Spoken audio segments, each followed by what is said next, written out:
Hello my dear church boys and welcome back to yet another episode of St. Robert's Daygame podcast, and this week's podcast episode is going to be a daygame guide for Buenos Aires, Argentina. We're going to be covering a bunch of topics. For example, locations, where in the city can you daygame? I'm gonna give you neighborhoods. I'm not gonna give you the specific street names just so you all aren't on the same streets, but we're still gonna cover the topic. We're gonna be talking about the hotness, because why people come to Argentina for daygame? Because Argentina is known for very beautiful girls. Well, it's partially true, it's partially a myth. We're going to talk about that. We're going to be talking about volume. Is there enough volume on the streets to daygame? We're going to be talking about how daygame is like here, or what can you expect when daygaming here. We're going to be talking about what are the dates like, how do they behave on dates. Of course, we have to talk, if you're talking about Argentina, we have to talk about language barrier. Can you daygame here without any Spanish, and some other things you have to know about the local currency, safety, and things like that. If you're new to my podcast, then I am St. Robert, and I've been teaching about daygame and dating for the last 4 years to guys from literally all over the world. USA, Canada, Australia, Hong Kong, all over Europe, Latin America, etc. And for the last 3 years, I've been kind of living from city to city, a nomadic lifestyle. I'm mostly known for creating a very technical, step-by-step, no mental masturbation, no bullshit type of content about daygame and dating. And we also have a community of more than 400 daygamers from literally all over the world. We have a huge group chat with very different levels of daygamers, but it's all the advice there is very technical, very step-by-step. There's a hierarchy, so you understand who the guy giving you advice is. There is no whining, there is no complaining, there is no manosphere and red pill conversations. It's all technical conversations about daygame. If you wanna join our community, simply head over to my website, strobert.blog. It is strobert.blog, and you can get access there. And if you are already going out and taking a lot of action, you're getting some numbers, you're getting some dates, but you're struggling with texting and with what exactly to do on days, then I have several free texting and dating courses, video courses available on daygamecourses.com. And if after watching this guide, you decide you want to come to Buenos Aires, Argentina, but you don't want to do it solo, you want to learn daygame with me, then there is a link in the description where you can find out more about getting coaching with me, whether here or anywhere else in the world. And now let's talk about daygame in Buenos Aires. And we're going to start with talking about locations. We're going to be talking about neighborhoods. If you've done some research about Buenos Aires, you know that the most popular neighborhoods for foreigners here are Palermo, which is divided into Palermo Soho and Palermo Hollywood. It's San Telmo, which is a bit more of an artsy neighborhood. And then there is Recoleta, which is more of an upscale neighborhood for wealthier people. But in general, all three of those neighborhoods are fairly wealthy. So while I'm not going to give you like the exact street names for the streets to go on, you can find all of that out on your own in Google Maps just by looking at which streets are the busiest. Let's talk about all three of these neighborhoods and what you can expect from each one of them. Let's start with Palermo. Palermo is sort of like a chic neighborhood. That's where most of the bars and clubs are. So if you're going to be partying, it's very, very likely you're going to be partying in Palermo. And in general, if going out and having a lot of fun, going to a bunch of restaurants and bars and clubs is your thing, you want to stay in Palermo. That being said, I think Palermo, out of all the three neighborhoods that we're talking about, is the loudest one. Lately, I've noticed that a lot of foreigners who are coming here prefer to stay in Palermo Hollywood. Some parts of Palermo Hollywood are sort of a bit more quiet, a bit more chill than the other part, which is Palermo Soho.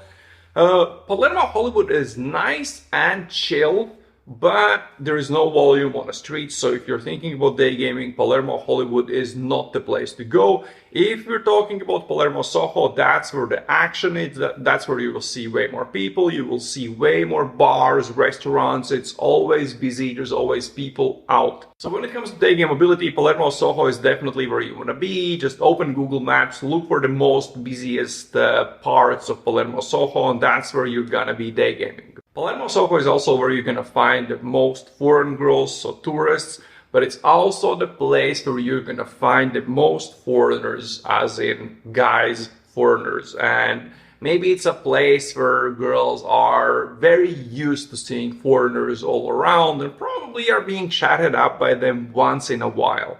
Next, let's talk about Sant Elmo, which is another popular neighborhood. We went there with student while I was coaching him, and even though like some people like it, I would say it's pretty empty. The Sant Elmo is definitely not the busiest part of the city. It's very touristic, but the type of tourists you're gonna see there, it's a bit more, they're older, so it's like a neighborhood with a lot of antique shops and things like that. The only time when I would maybe go there with some buddies and do some sets here and there, but not for dedicated sessions still, would be the Sunday markets. Every Sunday there is a feria, like a street market in Sant Elmo.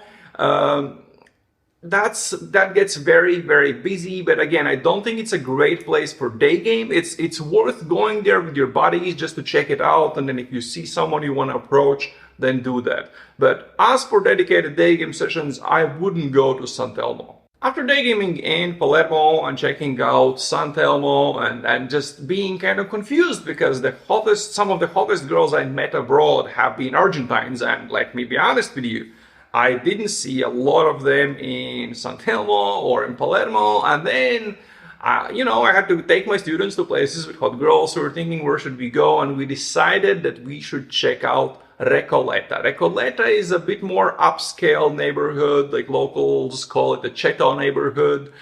And if you are looking for the Argentines that you usually see abroad, like very, very classy, very well dressed, etc., then obviously you have to go to the richest part of the city, and that is Recoleta. The only time I went there to check it out, I have to say, the hottest girls in Buenos Aires that I've seen, I saw in Recoleta. And one more neighborhood actually that I want to mention is Microcentro. Microcentro is like the downtown of the city, you could call it maybe like that.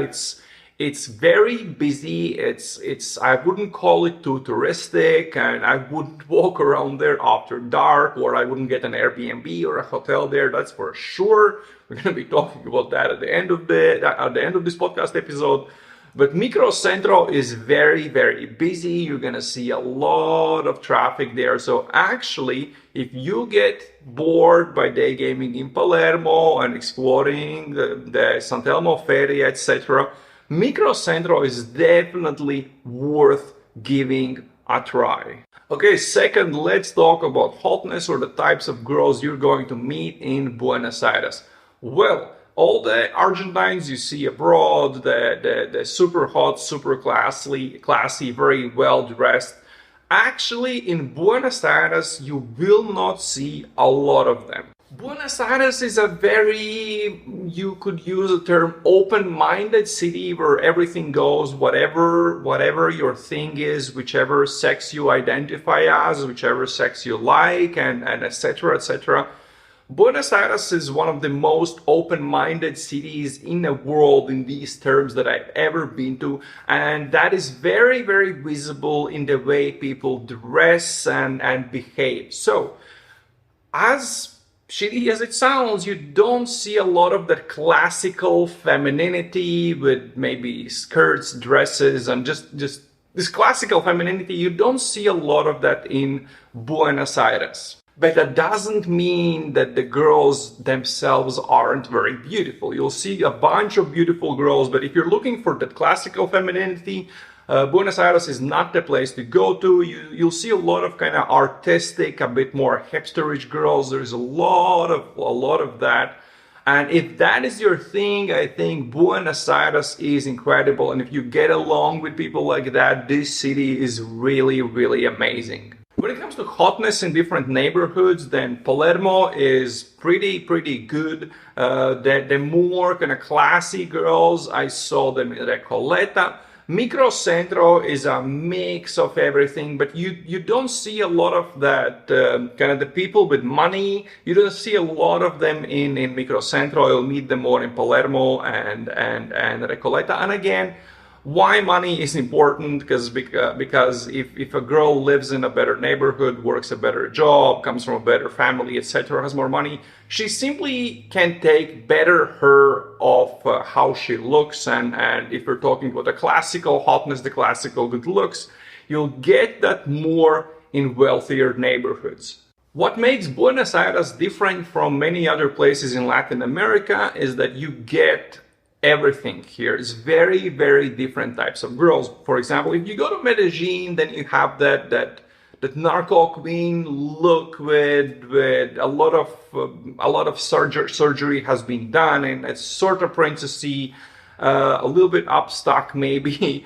Stuck up, but if you look at girls in Buenos Aires, it's not like that. You get everything. You get the classy, the classical kind of Eastern European look, you could call it like that.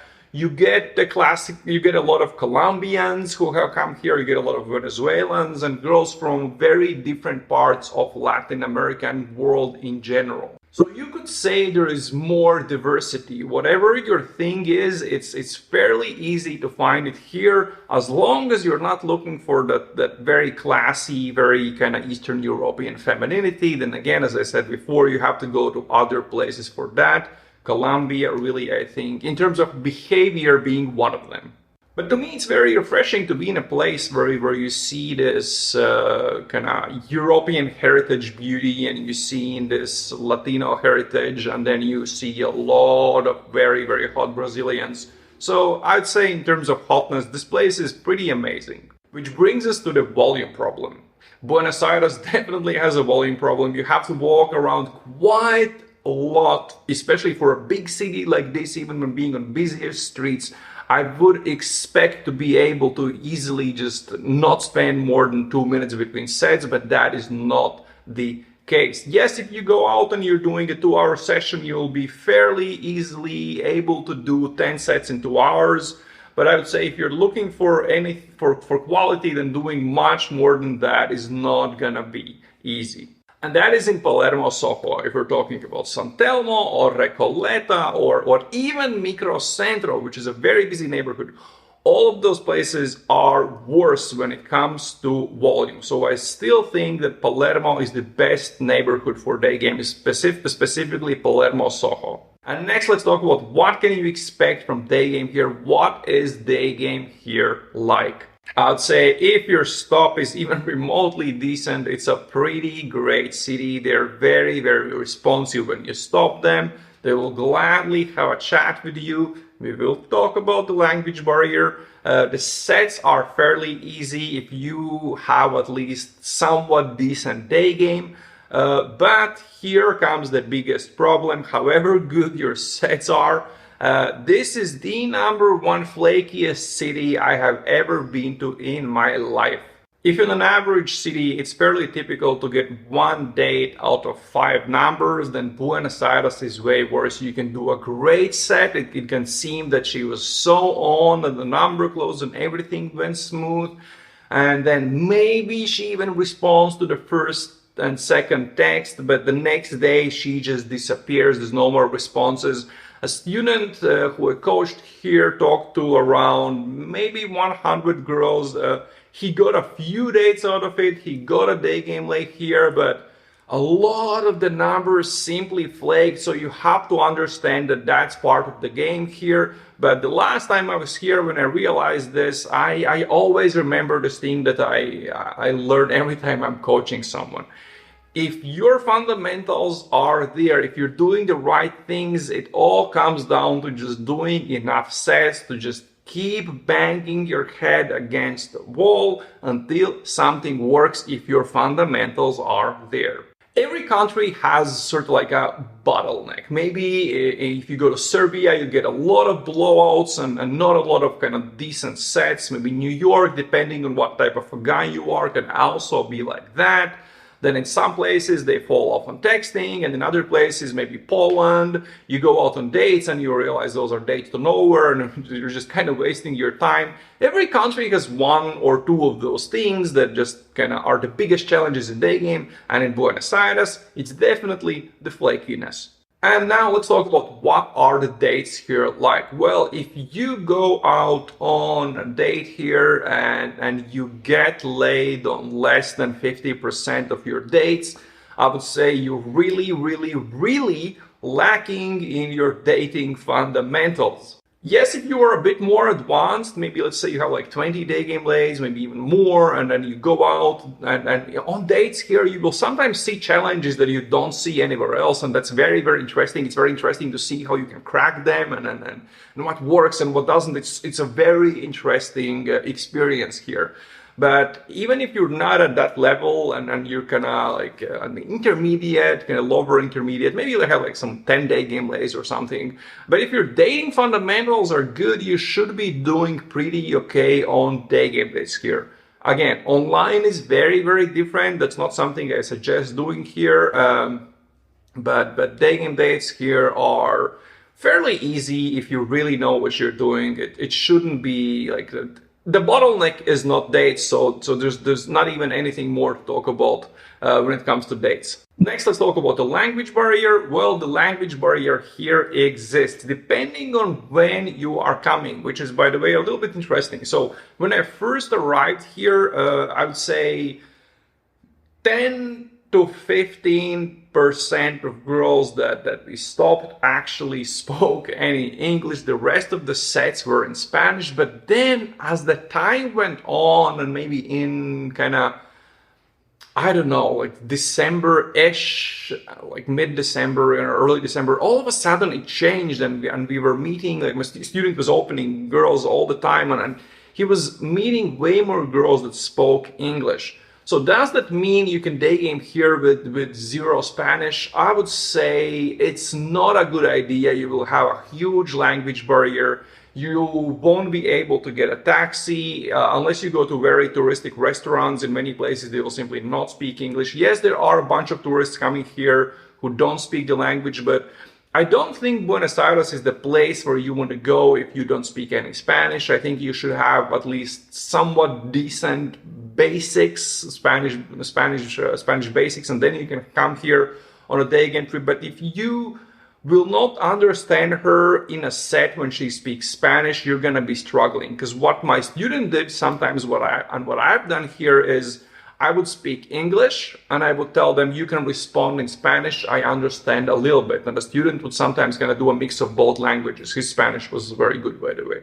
So I would say if you don't speak any Spanish, don't come to Buenos Aires. I've had several guys apply for coaching here, and I told them, if you don't speak Spanish, I'm not gonna coach you here. It's a waste of your time. It's a waste of your money. Let's do it somewhere else. And let's talk about a few smaller things, like things you have to know about the local currency and some safety tips. First, let's talk about currency. If you've done some research about Argentina, maybe you've seen that there are two currency exchange rates here. There is the official rate and there is the blue rate.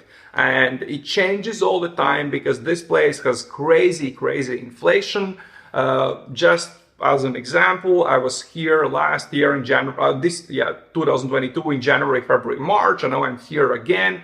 The Argentine peso has had close to 100% inflation since the last time I was here. So this place has crazy inflation. So what do these two currency exchange rates mean for you? The official currency rate is what's being used when you're sending money through bank transfers, when you are paying with cards at shops, etc. And why that is important? Because the official rate is half of the blue rate or the black market rate. What does that mean? It means if you're coming here with US dollars, or you can also send yourself money via Western Union and then go to Western Union to pick it up, the rate you're getting through Western Union, or if you are exchanging US dollars here on the street, is double the official exchange rate.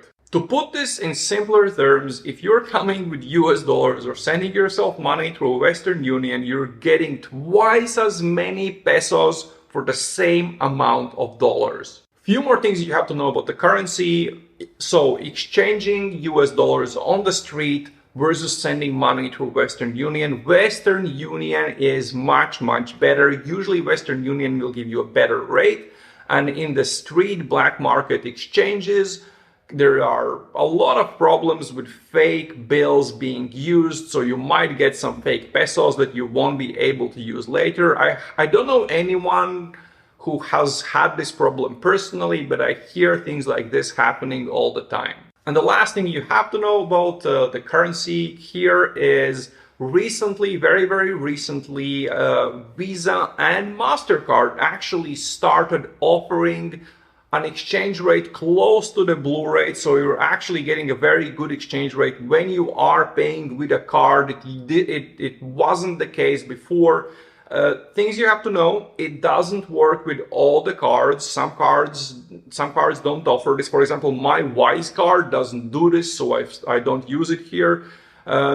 And not all places will accept foreign debit cards, foreign credit cards. So still, Western Union is your best bet. So do that, bring some US dollars in cash. And then, of course, you can use your card wherever it works. The difference between Visa and MasterCard is Visa will instantly give you the good rate, whereas MasterCard will first charge your card using the official rate. And then a few days later, they'll give you back some money to adjust for the better exchange rate.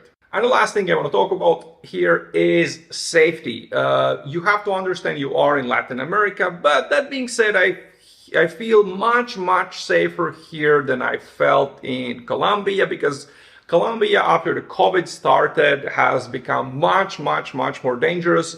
Buenos Aires is still sketchy, but not as sketchy. But as a general rule of thumb, I would say don't carry anything you're not willing to give away if anyone robs you. If you are using your phone on the street, be careful, hold it with both hands, maybe walk in a shop. You don't have to kind of be overly obsessive about this. I still use my phone on the street. I'm not too worried about that, but just pay attention to your surroundings. Don't be a drunk tourist walking around looking in Google Maps. That's a sure way to get robbed very fast. It doesn't happen as often. You don't hear stories like that all the time, but the people that I know that live here, they've been robbed with knives, they've been robbed at gunpoint, etc. So there is no reason to be scared, but you have to be careful, especially if you are near a bigger street and you have your phone out. The simple thing they will do, they'll simply snatch your phone out of your hands while riding past you on a bike or a scooter. Don't carry around wallet with all of your cards and things like that. Like, don't be an idiot. Those are basic safety tips for anywhere in Latin America. And they also apply here. And again, I don't care how big or strong or whatever, however many years you've been training Brazilian Jiu-Jitsu or Muay Thai or boxing. It's very simple. If two guys pull up to you on a scooter, one of them jumps off and tells you to give him your phone, I highly suggest you give him your phone, because if they ask you the second time, very often that's gonna be with a knife or with a gun. You don't want to end up in that situation. So if anyone is robbing you, give them whatever they want. Don't carry around anything you're not willing to lose. I know I'm sounding a little bit paranoid, and a lot of other expats are gonna say, oh no, it's not like that. But the girl from who I'm renting this apartment, a Colombian girl who I'm friends with, she told me, listen, you're the only gringo who is so paranoid about being robbed here. And I said, well, yeah, is it bad? And she said, no, you're actually the only gringo who gets how dangerous Buenos Aires is. So don't be scared. Don't be afraid to come here. But just, like, don't be afraid to give away your phone. And just as any other place in the world, if it's too good to be true, it's probably not true. A buddy of mine was walking home from a club and saw two girls on the street. He approached them, the guy's a daygamer. He approached the girls, started chatting with them. They were super on. They went for a drink. They both came home to his apartment. They put on some music. He started dancing and making out with one of them. The next thing that's happening, he's getting tired. And he wakes up later and sees that his laptop isn't there, his phone isn't there, his wallet and cards aren't there, everything and everything that was just on a table and visible places, they stole everything. So what happened is he approached them on the street, they came home with him, and they simply drugged him with some new drug that makes you super sleepy, super fast, you just fall asleep and that's it. He woke up, he was super tired, he couldn't do anything. He just went back to sleep and then started dealing with stuff the next day. So if it's too good to be true, it's probably not true. Be careful with who you bring back home, and when you do, hide everything. I would say hide your stuff, hide your cash, hide your passport. If you have a decent laptop, hide that, or a camera like the one I have. Just hide your stuff, don't have it laying around the apartment. Nothing like that has ever happened to me, and it has only happened to one guy I know, but it did happen. He lost a lot of stuff, including his laptop, phone, etc. And the last thing about safety is, again, just as anywhere in Latin America, if in Europe you can save a little bit of money by saving in some other neighborhood or staying like a few blocks outside the safe area, I would suggest against doing that anywhere in Latin America. I would suggest staying in the safest parts of the city and the safest streets where there's people and there's stuff always happening. That's just simply gonna be safer.